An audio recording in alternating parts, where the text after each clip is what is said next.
Robinson काफी दुखी होता है क्योंकि इस 11 सालों में उसकी बीवी और बेटा भी उससे बिछड़ चुके थे। काम की वजह से वो टाइम नहीं दे पाता था और उसकी वाइफ उसे छोड़कर चली गई थी। रॉबिन्सन का 11 साल एक बेटा भी होता है, मगर वो अब उसकी वाइफ के साथ रहता है। कंपनी में रॉबिन्सन का एक दोस्त भी होता है जिसका नाम कर्स्टन है। इसे भी नौकरी से निकाला जाता है। कर्स्टन पर बहुत कर्जा होता है और वो काफी परेशान भी होता है इस मामले में, और वो डिप्रेशन की गोलियां भी इस्तेमाल करता है। वो सब एक दिन बार में बैठे होते हैं। कर्स्टन एक राज के बारे में लोगों को बताता है, मगर इससे पहले हम ब्लैक सी के बारे में कुछ समझते हैं। ब्लैक सी 5 मुल्कों से सराउंडेड है और इसकी गहराई 2200 मीटर है।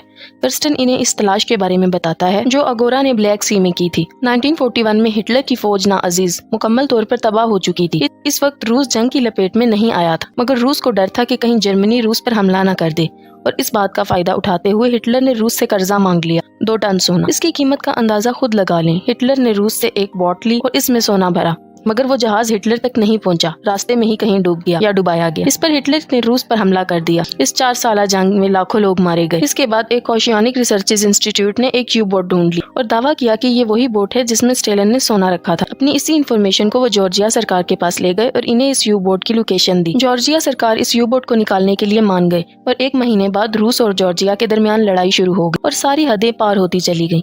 रूस को यू बोट की लोकेशन के बारे में नहीं इल्म था, जॉर्जिया को इस बारे में पता था, लेकिन जब तक झगड़ा खत्म नहीं होगा कोई ब्लैक सी में दाखिल नहीं हो सकता और वो यू बोट तब तक समंदर में ही पड़ी रहेगी। जब रॉबिन्सन को इस बात का पता चला तो वो एक अमीर आदमी से इस बात के बारे में डिस्कस करता है, क्योंकि इस तलाश में काफी पैसे लगने वाले थे और इनको पैसों की सख्त जरूरत होती। वो शख्स जिसका नाम लेविस होता है वो इसकी तलाश में इन्वेस्ट करने को तैयार होता है, मगर वो सारे सोने का 40% लेना चाहता है। रॉबिन्सन राजी हो जाता है और इसका दोस्त कर्स्टन डिप्रेशन की वजह से सुसाइड कर लेता है। रॉबिन्सन को इस तलाश में पैसा लगाने वाला मिल जाता है।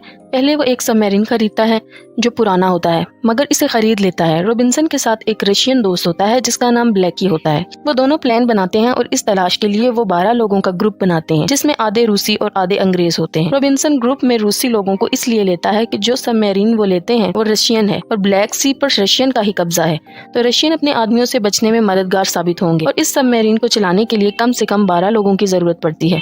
रशियन टीम में कुछ सिलेक्टेड लोगों को लेते हैं जो इस काम में काफी माहिर होते हैं।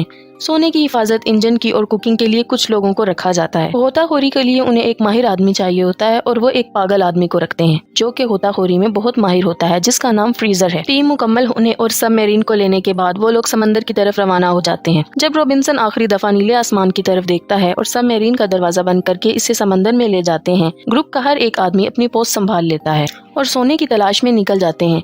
अभी तक सब कुछ ठीक होता है, फिर कैप्टन सबको इकट्ठा करता है और इस बारे में सबको बताता है। वो सोने की बात करता है कि हर एक को बराबर का हिस्सा मिलेगा, जो बाकी का 60% है उसमें से, क्योंकि 40% उस शख्स का है जिसने इन्वेस्ट किया है। अब डेनियल उस शख्स का असिस्टेंट होता है जिसने इन्वेस्ट किया होता है, तो डेनियल कैप्टन रॉबिन्सन को कहता है कि तुम्हें ऐसा नहीं कहना चाहिए, क्योंकि अगर यहाँ पर किसी शख्स के दिल में लालच आ गई तो वो किसी दूसरे को मार सकता है, क्योंकि इससे सबका हिस्सा बढ़ जाएगा। और कैप्टन को ऐसा कहना ही नहीं चाहिए था। इस सबमरीन में सब लोग प्रोफेशनल थे और इसी खतरनाक तलाश के बाद जब वो यू बोट की लोकेशन के नजदीक पहुंचते हैं तो उसी वक्त एक रशियन डिस्ट्रॉय शिप इनके करीब से गुजरता है और वो अपना इंजन बंद कर देते हैं और बच जाते हैं। अब वो लोग प्लान बनाते हैं कि सोने के साथ वो ड्राइव शार्प को भी ले आएंगे जो इनके सबमरीन पर धमाके से डिस्ट्रॉय हो गया था। अब इस ड्राइव शार्प ही की मदद से वो फिर से सबमरीन को स्टार्ट करेंगे और यहाँ से निकल जाएंगे। अब वो 2-3 मीटर के फासले पर बाहर जाते हैं। वहाँ पर वो यू बोट को ढूंढ लेते हैं। वो यू बोट जिसमें 2 टन सोना था, वो इसके अंदर जाते हैं और ड्राइव शॉप को भी पा लेते हैं। जो ट्रॉली वो अपने साथ लाए थे वो ज्यादा वजन नहीं ले जा सकती,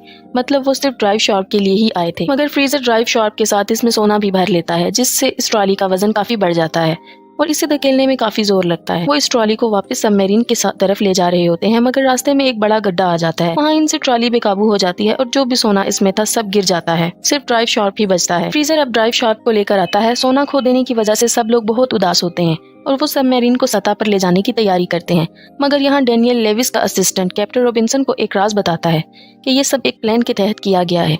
कोई अमीर शख्स लेविस है ही नहीं जिसने इसमें इन्वेस्ट किया। असल में अगोरा ने जॉर्जिया से समझौता किया था, तो वो लोग बोट को नहीं निकाल सकते, इनको खतरा है। तो अगोरा के लोगों ने ये प्लान किया था और कंपनी के सभी काबिल लोगों को निकाल दिया, जिससे तुम लोग मजबूर हो गए और पैसे और इस कंपनी से बदला लेने को तैयार हो गए। अगोरा ने कर्स्टन को $30,000 दिए ताकि तुम्हें इस कोच के लिए रजामंद कर ले और तुम आसानी से फंस गए। और जैसे ही ही तुम लोग सोना लेकर ऊपर जाते, अगोरा तुमसे वो सब ले लेता और तुम सबको गिरफ्तार कर लेता। ये सब सुनकर रॉबिन्सन गुस्से से पागल हो जाता है कि कंपनी इतनी जालिम भी हो सकती है। अब जो सोना गिर गया वो तो वापस नहीं आ सकता। इसके अलावा और भी सोना था जिसको वो सबमरीन में लाते हैं जो 3 टन है। ये इनकी सोच से भी ज्यादा होता है। अब तो इनको लेविस को भी 40% नहीं देने होंगे, सारा सोना इनका ही है। वो 8 लोग बच जाते हैं, हर एक को 82 मिलियन मिलेंगे अगर वो इस सोने को ले जाने में कामयाब हो जाते हैं। अब वो लोग अपनी लोकेशन पर नहीं जाएंगे, वहाँ से दूर चले जाएंगे ताकि अगोरा से बच सके। अब वो लोग सोना ले लेते हैं और ड्राइव शार्क को चलाते हैं और इन्हें शक होता है कि वो चले या नहीं। वो सोचते हैं कि या तो वो हमेशा के लिए निकल जाएंगे या इसमें हमेशा के लिए फंस जाएंगे और मर जाएंगे। वो सबमरीन के इंजन को स्टार्ट करते हैं और इनकी सबमरीन चलने लगती है। वो सब बहुत खुश होते हैं कि अब वो अमीर हो जाएंगे, मगर कुछ दूर जाकर उनको हेल्पर्स की मदद से पता चलता है। सबको अलर्ट करते हैं और सबमरीन रोकने को कहते हैं। वो इसे रोकने की कोशिश करते हैं और मुश्किल से इसे रोकते हैं। मैप में कोई गड़बड़ हो जाती है और वो लोग चट्टानों में फंस जाते हैं। वो इन चट्टानों को पार कर सकते थे क्योंकि इनमें से वो 40 मिनट में से निकल सकते हैं। अब वो हेल्पर्स को बिठाते हैं और इसे चट्टानों से निकालने की कोशिश करते हैं। फिर अचानक किसी प्रॉब्लम की वजह से सबमरीन में ब्लास्ट होता है और सबमरीन समंदर में जा गिरती है और इसमें होल हो जाते हैं जिससे इसमें पानी भरने लगता है। सब लोग पानी को रोकने की कोशिश करते हैं मगर वो कुछ नहीं कर पाते। इस हादसे में सब लोग मारे जाते हैं। रॉबिन्सन और उसके 2 साथी बचते हैं। रॉबिन्सन अपने साथियों को निकाल देता है मगर खुद नहीं बच पाता क्योंकि इन दोनों को बचाने के लिए पीछे किसी एक का होना लाजमी होता है सबमरीन को कंट्रोल करने के लिए, और वो इसी समंदर में सबमरीन के साथ हमेशा हमेशा के लिए रह जाता है। लेक्सी